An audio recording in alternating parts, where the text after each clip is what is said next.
And Mona, I think we can introduce Dr. Rahul Bansal and Dr. Simone Tanguay. They're going to address our next session, which is surgery options for Kidney Cancer Canada. And I'm just going to dig out there. She's there, there they are. Welcome, gentlemen. It's good to see you today.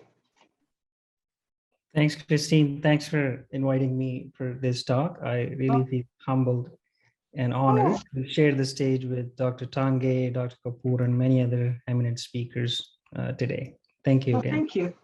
I'll introduce you briefly, Dr. Bansal. He is a staff urologist at St. Boniface General Hospital and Health Sciences Center in Winnipeg, Manitoba. He is assistant professor of surgery and section of urology at the Rady, I hope I pronounced that correctly, the Faculty of Health Sciences, University of Manitoba, and a research director for the urology program. And Dr. Tanguay is, first of all, our chair of our medical advisory board for Kidney Cancer Canada. Welcome. And he is the professor and chair of the Division of Urology at the McGill University Health Center and McGill University. Dr. Tanguay was actively involved in Kidney Cancer Canada and the Kidney Cancer Research Network of Canada at their creations, and he's been a very long time supporter of both, and we are very grateful for all his support over the years. So thank you for joining us both, gentlemen, and I'll let you take it away. All right, thank you again. So we were given the talk on surgical management of kidney cancer, and we heard some really good and informative talks this morning. We've tried to keep it quite simple. Of course, the surgical management itself could be quite elaborative, and we can take maybe a full day talking about this. We have tried to put it in simple language as much as possible, giving more information so that it could be helpful for our listeners today. We have nothing to disclose for this talk. So this is some of the outline. I'm going to be talking about a little bit about the statistics, something about the staging of kidney cancer, and then coming down to the surgical treatment. I will talk about half of these different topics, and Dr. Tanguay will do the rest of it. So if we talk about kidney cancer, according to the most recent Canadian cancer statistics, out of all the newer cancer diagnosis, kidney cancer constitutes about 4.5% in males and about 2.3% in females. And about cancer deaths, about 3% in males and about 1.7% in females. Some more numbers. In year 2021, they are expecting about 7,800 new cases of kidney cancer in Canada and around 2,000 deaths. The preponderance of male to female is about 2:1. Overall, it's all comers, localized disease, metastatic disease, and everything combined. 5-year net survival rate is about 73%, and 10-year survival is about 64%. And I was looking at the cancer statistics, and when I prepared the similar talk for our Winnipeg edition 2 years ago, the 5-year survival was about 67%. And I think why is this happening is because over a period of time, if you look at these graphicals, the age standardized mortality rates are going down, likely because of improvements in the treatment, mainly in the metastatic setting. So if we briefly talk about the staging, for the localized disease, it depends on the size of the tumor. Stage 1 kidney cancer, generally within 7-centimeter tumor. It could be further divided into less than 4 and 4 to 7, as previous speakers talked about small renal masses versus large renal masses. Stage 2, more than 7 centimeter, but both they are within the kidney and the fascia surrounding the kidney, or the layers surrounding the kidney. Stage 3 is when it goes outside the kidney into one of the blood vessels, and it could go up to various levels, could remain within the kidney blood vessel, or could go into the inferior vena cava, or the most major blood vessel or the vein in the body. And stage 4 tumor, when they escape the kidney completely and either invade surrounding structures, go into the lymph nodes or other organs. So by and large, the treatment for stage 1, 2, and 3 are surgical or trying to remove them. Whereas in metastatic setting, it could be a combination of different things, mainly in the form of systemic therapy. We call it either immunotherapy or tyrosine kinase inhibitors. There is some role of surgery, especially in the cytoreductive setting, and we will touch a little bit about that as well. The renal mass biopsy was talked by a previous speaker. I'll probably touch just maybe a slide or two about this. It's when we take a small piece of the tumor to know if there is any cancer in that mass in the kidney or not. I usually talk to my patient that it may act as a diagnostic adjunct for patients with localized kidney cancer. It's also offered to patients who may have some other diagnosis, for example, hematological malignancy, especially lymphoma, or when there is a doubt about if, for example, a patient has some other primary tumor and there could be tumor spread to the kidney. Other indications could be if there is some atypical inflammation or infection, and to differentiate those from the tumors, it could be helpful. Or if somebody presents with metastatic disease, to help with the tissue diagnosis to choose what is the right kind of therapy upfront. And when I talk about biopsy, why it could make more sense, especially in small renal masses, because about 1/4 to 1/5 of them could be benign, so means not cancerous. And out of those which are cancerous, 60 to 70% can be indolent tumors with low malignant potential. And they can be treated with a variety of options, for example, surveillance, surgery, or tissue ablation, and can avoid morbidity of unnecessary treatment. And over a period of time, as the experience with biopsy improved, it has led to excellent sensitivity, specificity, and positive predictive value. I want to highlight about positive predictive value of 99%. Means for patients who have a positive biopsy for kidney cancer, it's very low likelihood that somebody may have called it cancer when it is actually not. The complication rates have gone down significantly, and especially with newer contemporary techniques of doing biopsy, the chances of tumor seeding has gone almost negligible. And it certainly helps with shared decision-making with keeping in mind about patients' values and preferences. But we should be cautious in people who are on anticoagulation or antiplatelets for a variety of reasons, and they may need to be stopped about 4 to 5 days or maybe up to a week in advance. Some of the limitations of biopsy could be non-diagnostic rates of 14%.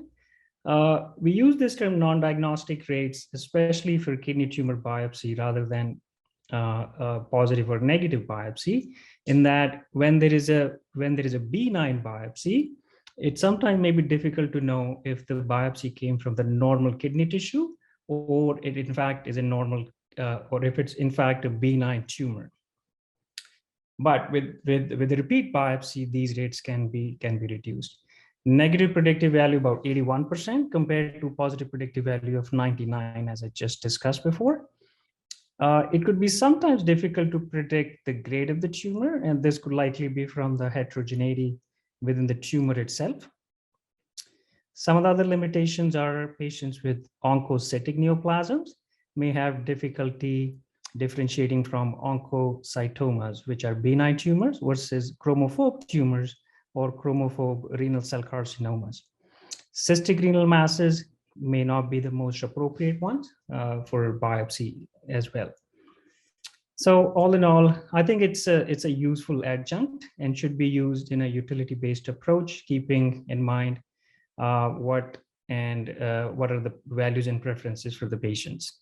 And I think I usually talk to my patients that if there is also biopsy not going to change the management, then we could probably not go this route. Maybe 2 slides about active surveillance. It's a close monitoring of the tumor with willingness to intervene with curative intent if there is progression of the tumor. There are a variety of reasons why somebody would be more suitable for active surveillance, and these factors could be either the patient or the host related. For example, if somebody is elderly, frail, with comorbidities, with low life expectancy, or they're not ready to take the risks that come with intervention, or they may have very poor or marginal kidney function such that doing a treatment can put them at risk for dialysis. Or some of the tumor-related factors could be if the tumor is small, they don't grow very fast, they have a favorable imaging characteristics, for example, non-infiltrative, as Dr. Leverage this morning said, non-sticky ones. They are predominantly cystic because we have learned over a period of time that cystic tumors have a very favorable prognosis overall, and that they don't grow very fast. Or if they have a favorable histology, if the biopsy has already been done, or if there is a chance, or if there is a evidence of fat within the tumor favoring angiomyolipoma. Overall, as I said before, 20 to 25% are benign, and majority of others are low risk of malignancy. They grow very slowly, about 3 millimeter a year, and they have a very small chance of progression. The larger tumors overall has a higher chances of being high-grade tumors or having higher stage disease. They do carry a risk of spreading to other organs, in other words, metastatic progression in about 1 to 2% over 5 years. So for those people who are on active surveillance, some of the possible reasons why some sort of intervention may be more useful, and some of the trigger for those intervention are if the tumors are growing and they reach more than 3 centimeter size, if they change stage, in other words, if they grow from one stage to another stage, if they grow faster, more than 5 millimeter per year, or if there is a change in patient or tumor related factors, one of the above that we just talked about, or there are additional information available for this tumor. For example, if they have a biopsy and biopsy confirms either high-grade tumor, then that could be the reason for intervention. Now, coming down to partial versus radical nephrectomy, as the name itself suggests, partial nephrectomy is removal of part of the kidney carrying the tumor, and radical nephrectomy is removing the whole kidney with the tumor. And some of the reasons why somebody may be more suitable for partial versus radical nephrectomy are size of the tumor. Generally, smaller tumors are more favorable for partial nephrectomy. Location of the tumor, as in this diagram, some of the tumors are on the kidney and some of the tumors are completely within the kidney. And if the tumor is completely near where the major blood vessels are, then those may now be more suitable for partial nephrectomy, and your physician or surgeon may decide to go ahead with a radical nephrectomy. Solitary kidney, for example, if somebody has only one kidney, then it becomes paramount to try and save the kidney as much as possible, versus if somebody has a completely normal looking and functioning opposite kidney. If somebody has bilateral tumors, then it is more suitable, or it becomes almost imperative to try and remove partial kidney than the total nephrectomy. If somebody has familial tumors, because they are at high risk of reoccurrence and require multiple surgeries over a period of time, so enucleation or partial nephrectomy is usually more suitable for them. And some of the other reasons could be related to the kidney function itself. Either they have decreased kidney function, or we call it chronic kidney disease, or some other signs that may put them at risk in future. For example, proteinuria means they secrete a lot of protein in the urine. They have high blood pressure, diabetes, recurrent kidney stones, morbid obesity. So all these things need to be kept in mind when deciding for partial versus radical nephrectomy. As I said, partial removal is partial nephrectomy, and total removal of the kidney along with the tumor is the radical nephrectomy. And partial nephrectomy otherwise helps with preservation of kidney function. It has been seen to delay chronic kidney disease progression while keeping the same benefits of cancer outcome for tumors up to 7 centimeter. On the other hand, Dr. Leverage talked about this morning, it is more technically demanding operation. The chances of bleeding is somewhat higher as compared to radical nephrectomy, and about 1 to 2% of patients who undergo partial nephrectomy may need some sort of intervention. They may need angioembolization to stop the bleeding, which could be sometimes quite severe. They carry about 1% risk of urine leak, for which they may need to have a stent placement or a nephrostomy tube placement. But over a long term of follow-up, they carry a better prognosis for kidney function and requiring dialysis down the road. I think somebody talked about this morning and had a question about decision aids. Ottawa team is developing and has developed some of them, especially for small renal masses and choosing different treatment options for partial nephrectomy, radical nephrectomy, thermal ablation, and active surveillance. And I think they could be very useful in deciding which path one would want to go with the treatment.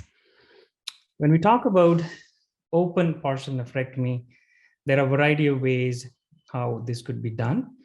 Once again, it depends on the location of the tumor, size of the tumor, where it could be most accessible. It could be through a flank approach, means we make a cut on the side. Depending upon how and where the incision is made, sometimes part of the rib may have to be taken out. Other approaches, as in the lower diagram, could be in the front, just under the rib cage, or in the midline incision. The principles of surgery include: we dissect the kidney, visualize the tumor, try and clamp the blood flow to the kidney, visualize the tumor. Sometimes I use ultrasound at the same time to know where exactly the tumor boundaries are. The tumor is removed in completion, excised, with small amount of normal kidney to make sure we don't leave any tumor behind. And thereafter, we close all the blood vessels, calyces if required, and then close the kidney up top with special sutures, and then open the blood flow to the kidney. It has been shown to be oncologically safe, up to 7 centimeters, if technically feasible to perform. I think beyond that size, it's still an area of active research. Over a period of time, we have also learned a lot of things about partial nephrectomy. For example, some of the drugs that we used to give routinely, it has been shown in randomized controlled trial that you don't need to give them if there is opposite normal kidney. And recently, trial, which was a Canadian trial led by a team from Ottawa, about we used to cool the kidney during the surgery in order to decrease the metabolism and avoid any harm to remaining kidney. But even that has proven to be that if we cool the kidney, it has no impact versus if we don't. So there has been some high-level evidence to change a practice over a period of time. There is something about enucleation versus standard partial nephrectomy. For example, on the left-hand side, the tumor is removed with a little bit of normal kidney to make sure we don't leave anything behind. And on the right side is just the tumor with the capsule. It's called enucleation. It's usually preferred in patients who have familial tumors, bilateral tumors, multiple tumors, recurrent tumors. And the idea behind this is to make sure we try and preserve as much of the kidney as possible, because they are at such a high risk of tumor coming back and requiring more and more operations down the road. It has been shown to be safe, effective, oncologically sound, and preserves as much kidney function as we can. Laparoscopic partial nephrectomy is essentially doing the same surgery with laparoscopic instruments or keyhole surgery.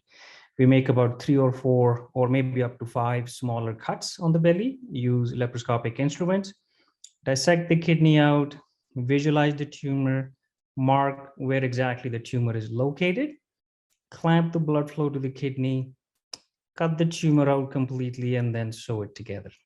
So it's the same surgery, same oncological principles, same surgical principles, but done in a minimally invasive fashion. So this was my part of the talk, and Dr. Tange will take over from here, and we can hopefully answer some questions at the end. Thank you, Dr. Bansal. So I'm going to do the second part of the talk, so we can go to the next one. So the first part, I'm going to talk about the radical nephrectomy. A radical nephrectomy is really when we remove the entire kidney, and a bit like it was discussed for the partial nephrectomy,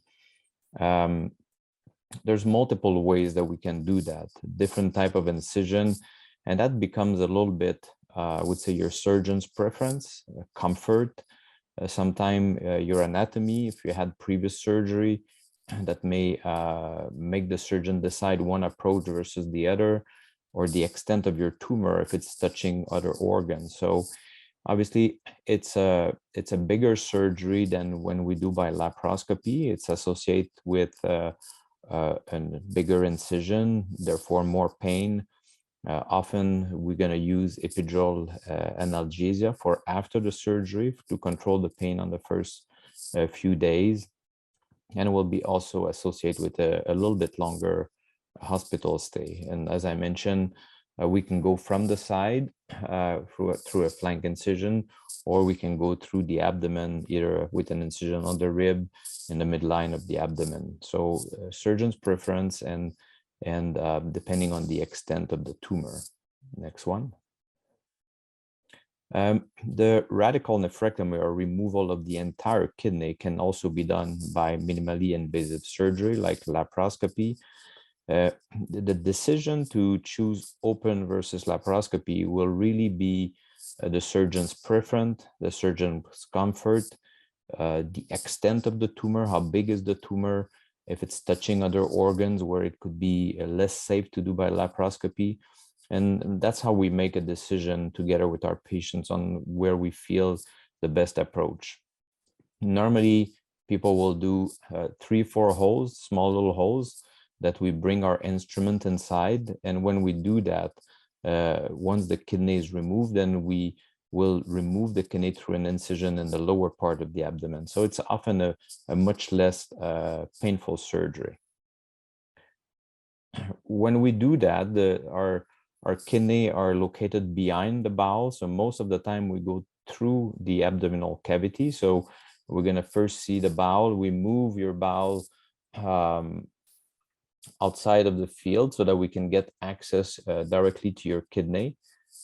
Next one. And whether we do open or laparoscopic or robotic, it's always the same principle. We follow the exact same principle. It's just the technique that's different. And when we do renal surgery, kidney is the organ that filters our blood. So obviously there's a major blood flow going through that kidney. So one of the first thing we do is to identify the vessels that feed your kidney. And then we're going to go and attach the artery, one or multiple arteries. That's why it's very important on your scan for us to identify that so that there's no surprise. And then we'll divide the vein and the ureter and free the entire kidney that way. So it's the same principle whether we do open or laparoscopic. It's just the technique is a little bit different. Next one.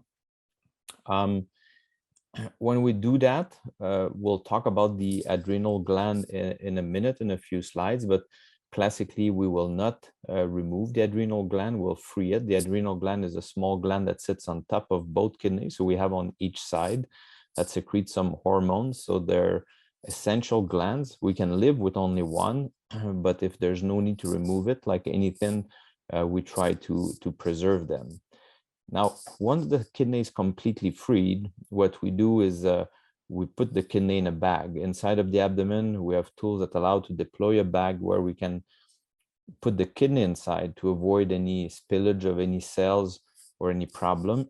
And we make a small incision, classically in the lower part of the abdomen, and through the bag, we're going to pull the kidney out. So the kidney is intact when we remove it. It's not broken down in tiny pieces. So it allows the pathologist to have a good ability to evaluate, the extent of your tumor without any compromise. Now, kidney cancer is a cancer that has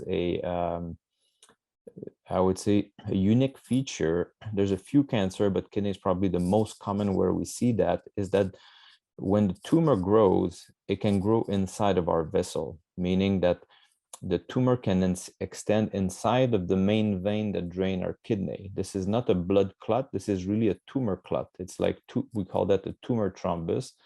And this tumor thrombus, when it appears, if we let it grow, it will grow through the vein. It will float inside of the vein, attached to the main tumor. And then when it reaches what we call the vena cava, which is the main vein that brings the blood from your feet to your heart, this tumor thrombus will grow inside of that, and this can extend up into the heart. And that's what you see on the drawings here, where you can have the tumor that you see in black, extend in the main vein and goes up to the heart. This extent of the tumor we see from time to time. This is not the most common presentation. However, this is I would say, surgically challenging finding when we have that. It's associated with a much larger surgery. It's often a team approach to do the surgery depending on the extent of the tumor. So the goal of the surgery at that time, which is done most of the time open, is to remove the entire kidney, but also extract that extent of the tumor into from inside of that main vein. It's done as different type of incision. Once again, we can do to do that. When it goes up into the heart, it's often a surgery that we will do with the cardiac surgeons, where we may have to use all of their tools to be able to circulate your blood outside of your body in a different way temporarily, so that we can open the heart and remove that clot. And anesthesiologists monitor the procedure through ultrasound that they put inside, so that they can see the extent of the tumor to make sure that everything is removed perfectly. And it's a surgery that's is larger, has more complication, and also is associated with a increased risk of mortality. Next one. Here's a drawing that shows you sometimes the complexity of that. You can see the tumor thrombus that extend in the main vein, the renal vein. So when we do that, we need to basically block all of the flow that travels through that vein, so that when we open it to extract the thrombus from inside, there's no bleeding. So sometimes we will have to replace part of that vein. So we have synthetic or biologic material that we use to recreate a vein that has a good size. Sometimes we will be forced to remove a segment of that vein to be sure that we don't leave any cancer behind. So obviously it's a surgery that can be associated with more risk of blood transfusion, for example, and more risk of complication. Next slide. Now, what about lymph node dissection? We know that cancer can spread two ways. It can spread through the blood vessel and end up in all of our organs, our lungs, our brain, our bones, or it can spread through the lymphatic channel. And the first stop, if it does that, or if it's spread that way, will be to stop in the lymph nodes. And for mini surgery, we routinely do a lymph node dissection, meaning that we remove all of the lymph node close to the organ. This has been shown in kidney cancer not to be a procedure that needs to be done routinely, meaning that if your CT scan, your MRI does not show any enlarged lymph node, we don't routinely sample these lymph nodes at the time of surgery. That being said, if we were to see like one or two lymph nodes that are enlarged, it's not clear that it is due to kidney cancer. Sometimes it's just a reaction that the kidney creates around from the inflammation, and the lymph node will enlarge as a reaction to the development of the tumor without having cancer cells inside. Well, if we find some limited number of lymph nodes that are enlarged, then I think we would go ahead and remove the lymph node at the time of surgery, and we would plan the surgery to be able to do that. Next slide. Now, we touched on the adrenal gland before. Should we remove, you can see here on the drawing that the adrenal gland sits very close to the kidney. So if you go a generation of surgeons before us, removal of the adrenal gland was done routinely. It was part of the surgery when you had kidney cancer, regardless of the size of the tumor. We came to realize that it's not essential. So at some point, we were removing the adrenal gland only in larger tumor. And now we realize that if the adrenal gland is not invaded by the cancer, if there's no abnormality on our imaging, like meaning the CT scan or the MRI, we will always try to spare the adrenal gland because it's an organ that's important, and we want to save it, so that it maintains its normal function. If there is a risk that the tumor could have spread to the adrenal gland or could be invading because of the proximity or attaching directly to the adrenal gland, well, at that point, we will remove it at the time of your surgery. Otherwise, we would leave your adrenal gland behind. Now, if we look at the advantage and inconvenience of the different approach, minimally invasive surgery, we will use that term for surgery that are done by laparoscopy or by robotic surgery. So is it better or worse than doing open surgery with a cut? In terms of cancer control, it is the same. So there's no advantage of one versus the other. I think for the patient, for you, it may be different. Often the minimally invasive surgery will have a bit less pain. Smaller incision may have less blood loss associated, maybe because we also do these procedures in smaller tumor or less complex surgery.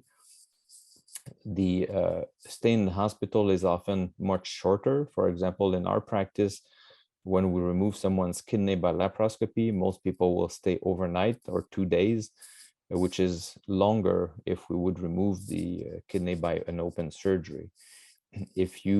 Obviously, if there's less downside, people will be able to return to their normal activity faster. One has to remember, though, that whenever we do an incision, there's a risk of hernia, and that's why we limit sometimes the physical activity that our patients can do. This is true for open surgery, but it is true also for minimally invasive surgery because there's still an incision. There's still incisions made, and there's a larger one which is used to remove the kidney from inside. So these need to heal, and therefore there's some limitation despite that. Next slide. Now, what about robotic surgery? Robotic surgery, it's a form of laparoscopy. So it's the same thing. It's a camera that we place inside that allows us to do the surgery. The difference between the robotic surgery and the laparoscopy, as you can see here, when we do laparoscopy, the surgeon holds the instrument in his hand and works through these little insert point, into your abdomen. When we do robotic surgery, the surgeon sits in that console next to the patient. Is actually not close to you, and the instruments are controlled by the robot. I would say that in most Canadian centers that have robotic surgery as part of their program, it is used commonly for partial nephrectomy because it gives a little bit more facility or ease of dissection and repair to do partial nephrectomy. And I would say most of the time when we need to remove the entire kidney, that we do a radical nephrectomy, we would use laparoscopy as the main form of a surgical approach more than robotic. I would say that it's certainly the practice in our center, and I would assume it's probably the practice in many other centers. The reason behind that is that most of these robots are shared between different specialty. They don't belong only to urology. The cost is a little bit more expensive. So I think we try to select the surgery where we feel there's a best impact for the surgeon and the patient using robotic surgery. Next one. Now, what about the removal of the kidney if your cancer has spread to other organs? So if you, unfortunately, at the time of the diagnosis have spread to other organ and we're facing metastasis, should we remove your kidney with the tumor inside or should we leave it there? This has been an area of controversies where the evidence has been changing. In the past, we would routinely remove the kidney containing the cancer before we would go on treatment for the metastasis. Nowadays, there are studies that have shown that removal of the kidney containing the cancer in the context of someone who has spread to other organs should be done only in a very limited number of patients, mostly patients that have very limited number of area where the tumor has spread, maybe some areas that we could remove by surgery or by radiation or by ablation, like was discussed before. But for the majority of the patients that have metastatic disease, we will recommend often to start the treatment first, meaning that you go on the treatment to treat all of the sites, including the tumor inside of your kidney. And then if we have a good response to the treatment, maybe at some point we take a pause and go and remove that kidney. So this is a change in the practice compared to before. It's obviously constantly evolving. We're trying to refine the selection of the patient that benefit from surgery. Certainly, if your cancer has spread to other organ, removing your kidney will not cure you at the beginning. You need systemic treatment that goes everywhere in your body. And that's often why we will delay the removal of the kidney. Obviously, if you have a lot of symptoms from that kidney, if you're bleeding, for example, that could be a reason to go ahead right away. And most of the time, these decisions are made as a team, a multidisciplinary team where we discuss the situation and we try to make the best decision for each person individually. Next one. Now, removal of metastasis. We heard some question with the ablation talk before. Is it worthwhile to go and do surgery to remove the metastasis? The answer to that is sometimes yes, sometimes no. So we try to select patients where we feel that by going to removing the metastasis by surgery, radiating the metastasis, doing an ablation on the metastasis, if we feel that that could have an impact on the outcome of this cancer, then we will do that. So again, these are procedures that have implications. So, and there are decisions that we try to make most of the time in a multidisciplinary discussion. We have those regularly where all colleagues meet together and we try to make the best decision. And that's where a decision to proceed with surgery on metastasis would be made. Now, question we often have after surgery is now that the cancer is removed, why are you following me? Because there's no more cancer, So unfortunately, we can never guarantee cure to anybody. We wish we could. We wish we'd be able to say, listen, we'll remove your kidney with a tumor inside.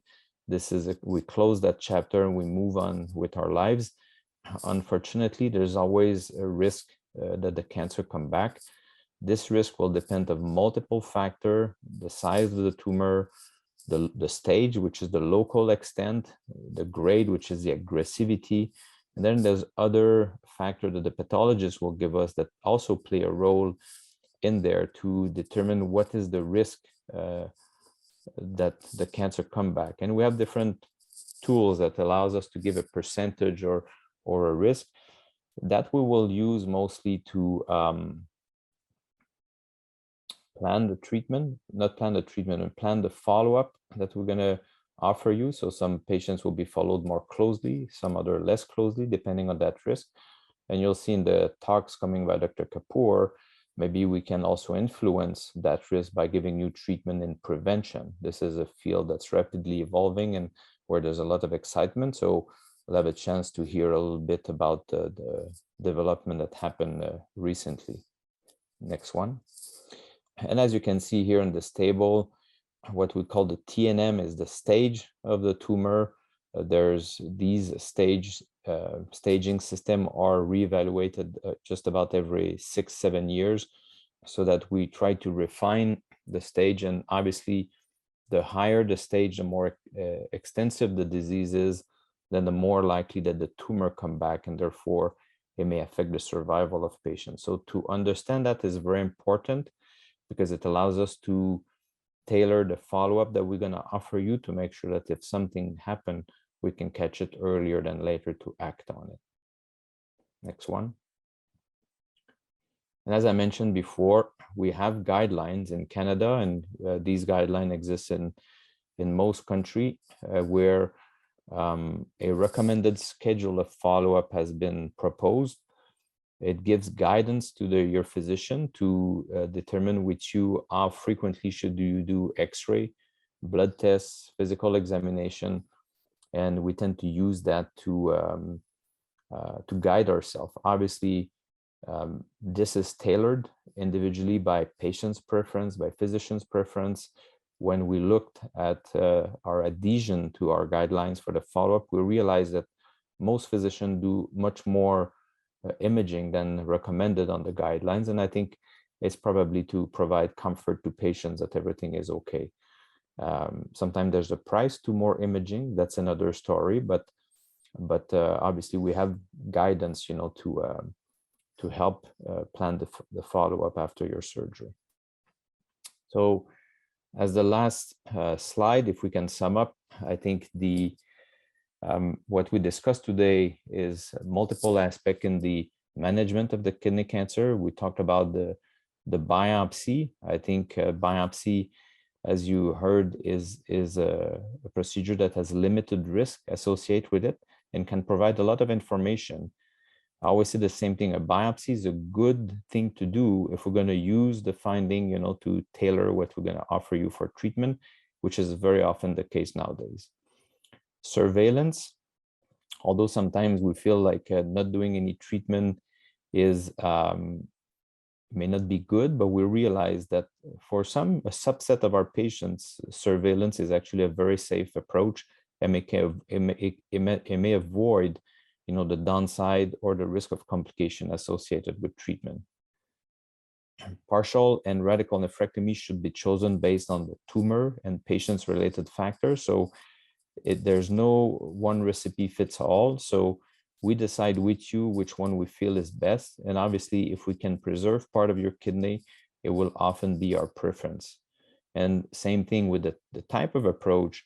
The minimally invasive surgery, whether it's laparoscopic or robotic, has less morbidity, promote early recovery. And again, that's often what we favor when it's safe and appropriate to be done.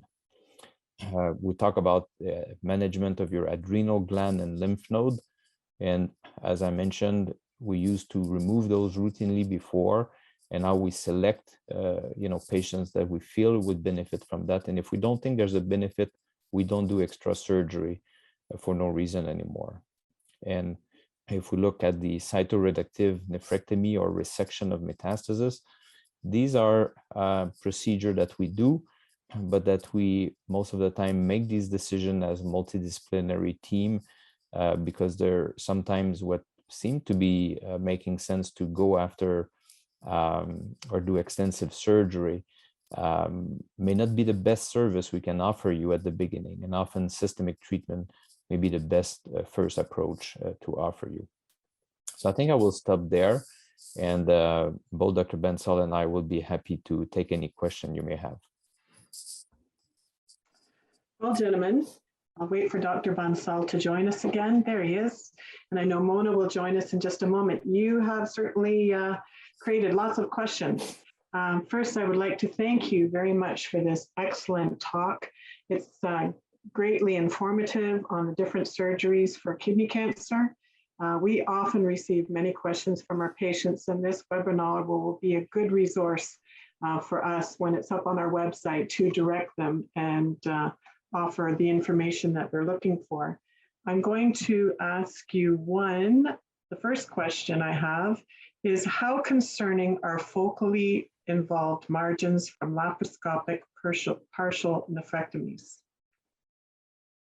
So I can take this question. I mean, yes, as much as we want to have a negative surgical margin during the surgery, but yes, there are chances. And we looked at through Kidney Cancer Canada and Canadian Kidney Cancer Information System database, it happens in about 4 to 6% of patients. And we also followed them over a long period of time. Of course, we would think that, if there is a positive margin, if there is a tumor left behind.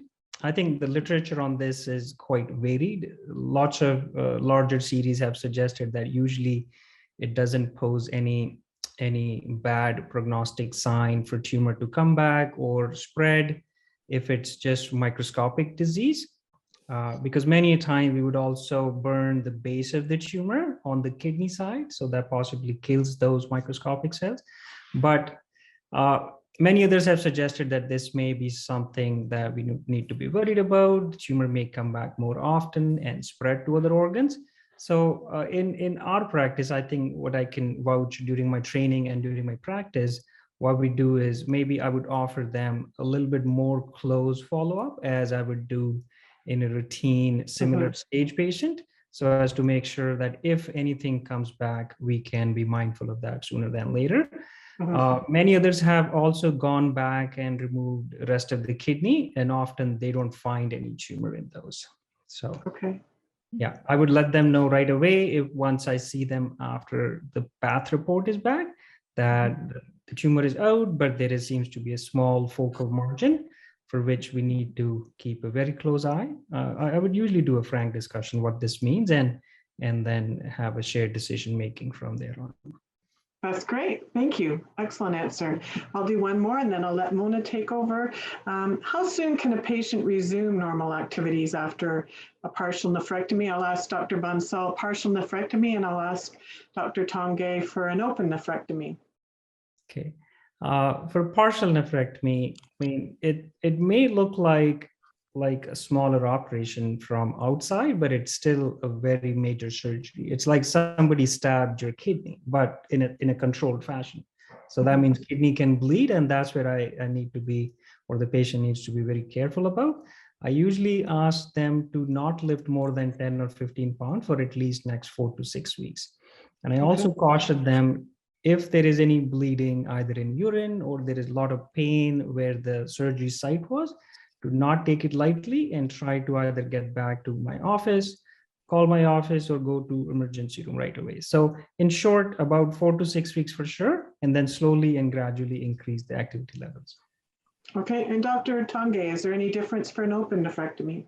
No, it's the same actually. We have to remember that we create incisions often for the partial nephrectomy that are done minimally invasive. The incision is much smaller, but there's still a risk of a hernia to create if we're active too fast, in addition to the risk of bleeding, like Dr. Bansal mentioned. So I think for most patients, we tell them, 6 weeks of limited lifting and physical activity to avoid, creation of a hernia. It's the same for open surgery or any surgery where you have an incision.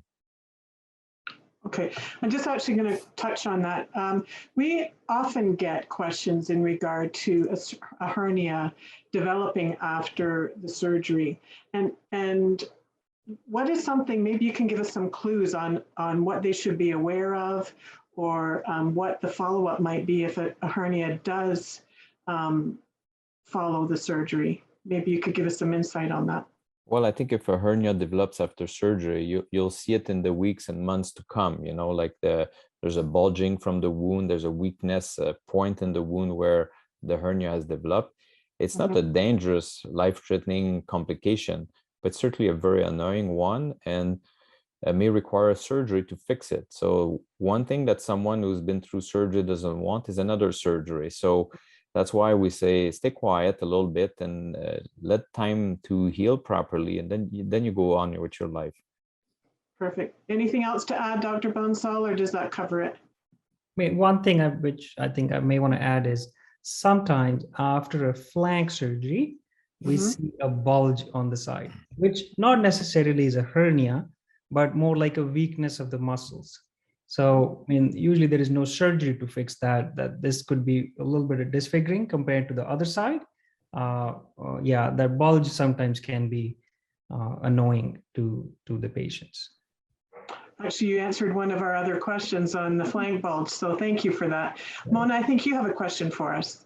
Yeah, are kidney stones more common in patients with kidney tumors than in the general population? Not to my knowledge, no. I think the incidence should be the same. The implications are different, though. For example, if you lost one of your kidney and you have a solitary kidney and you're like a avid stone former, well, then when you have a blocked kidney from a stone, that's your only kidney. So the implications are greater. So like Dr. Bensel mentioned, in the indication for partial nephrectomy, the stone formers, it's certainly one indication where one has to be careful. If you can preserve that kidney, you should do that, because otherwise you live only on one kidney, and if it gets blocked from a stone, then you have no kidney. If you have laparoscopic surgery previously for another indication, does that eliminate the possibility at a later date if you do have a kidney tumor? I'm not sure I understand the question. Well, say for example, you had to have a laparoscopic surgery on your colon, for example. Yeah. And but you also have a kidney tumor, and sometimes they weigh the severity or the urgency of the surgery. We do have one patient that has had laparoscopic surgery already, and they're concerned whether when their tumor, or if their kidney tumor develops, would they still be a candidate, or would they have to then consider open because the laparoscopic's already been done? I would say that most of the time when patients have undergone laparoscopic surgery, there's much less adhesion and reaction inside of the abdomen, which probably will not prevent of doing laparoscopic surgery again.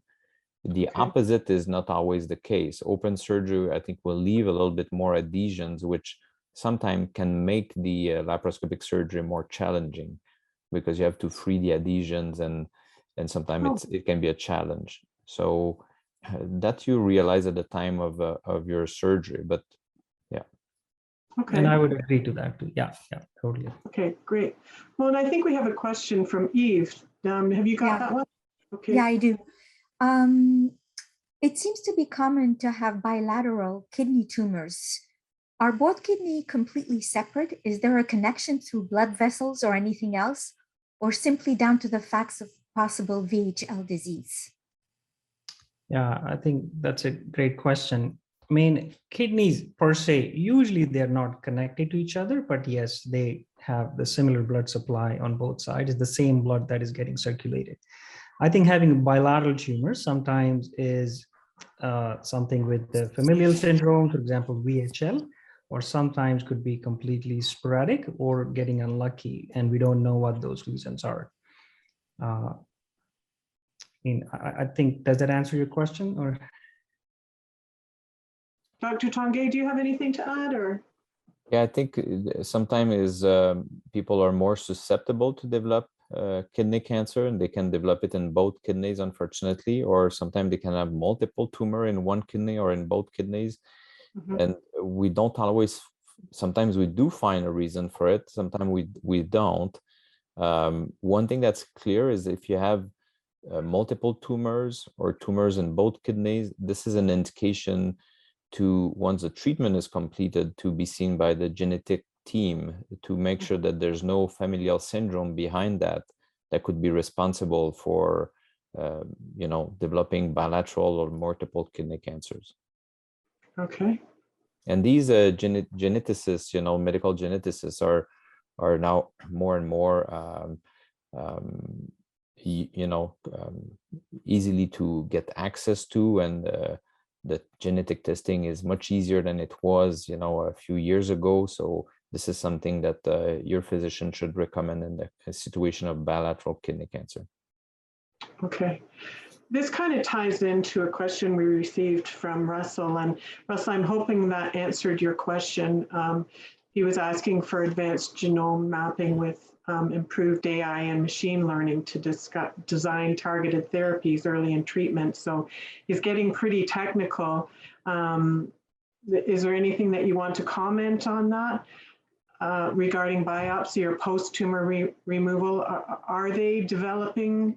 So for multiple tumor type nowadays, we can do exactly what's being discussed here. We can look in the genetic mutations of these tumors to try to identify if there's like a specific drug that would be more suited for the specific tumor. That's become like very individualized treatment that can be done. It's not routinely done for kidney cancer yet. It's done in other tumor type routinely.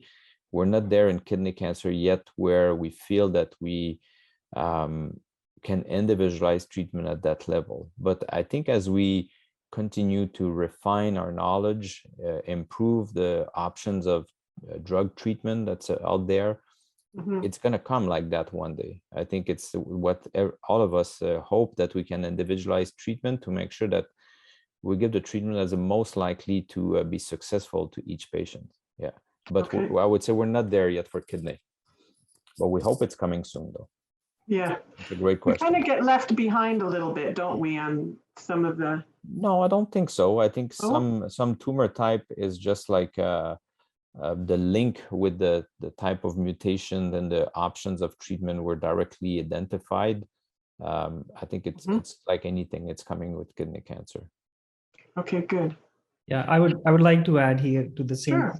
Like, I think last week only the trial, a phase 2 trial was released targeting VHL pathway with a drug which decreases the chances of these tumors to grow and come back again. So I think there are more things that are going to come out in this space, and hopefully, as Dr. Tanguay said, we will see more and more drugs with targeted pathways, and we can individualize based on genomic sequences and hopefully benefit our patients.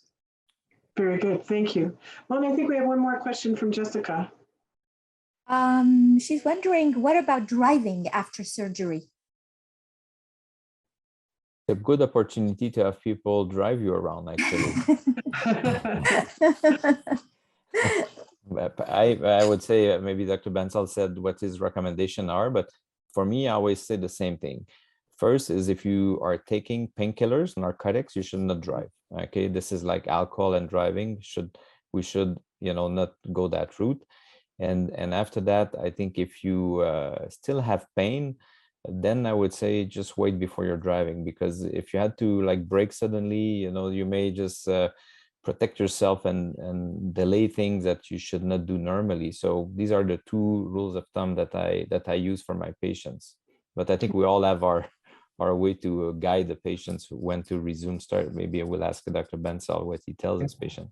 I mean, I usually say the narcotic thing. The other thing I say, if you feel safe on that, and that kind of tries to encompass if they are able to carry out their routine and daily activities without any major discomfort or major assistance. And then, yes, I don't specifically say about the pain part, but yeah, I usually say a little bit of broader statement. Yeah. Okay, and we'll just take one and see one that's just come in on our Q&A, and it's one quick question. Is the recovery time for the radical nephrectomy similar to a partial nephrectomy? And is there any separate precautions that need to be taken? So Dr. Bansal, I'll let you do partial, and Dr. Tanguay, if you would do radical, please, and that will wrap us up. You mean lap versus open or radical versus partial? Radical versus partial. Hold on, I've lost my question. One quick second. Recovery time for radical nephrectomy similar to a partial nephrectomy? Yeah, I would say depending upon the access, open versus laparoscopic, I would say similar. Sometimes radical nephrectomies are done for really, really large tumors or tumors going into the vena cava, and depending upon for what tumor is it done, the recovery could be a little bit longer. But by and large, for straightforward radical nephrectomy, the recovery should be no different than partial. And sometimes actually partial can be more challenging because they carry a little bit higher risk of bleeding. Okay. Anything to add, Dr. Tanguay? Or no, I agree. It's more the approach that we use that dictate the rapidity of recovery. Obviously, if you have a big incision versus a small one with laparoscopy, I think the recovery is much faster that way. Yeah. Okay. Good. Well, gentlemen, thank you so much for joining us today. This has really been informative. I think a great source that we'll be able to tap into in the future. And thanks for all your work and your time, your support of Kidney Cancer Canada. We'll see you again. Thank you. Bye-bye. Thank you so much. Thanks a lot. Thank you.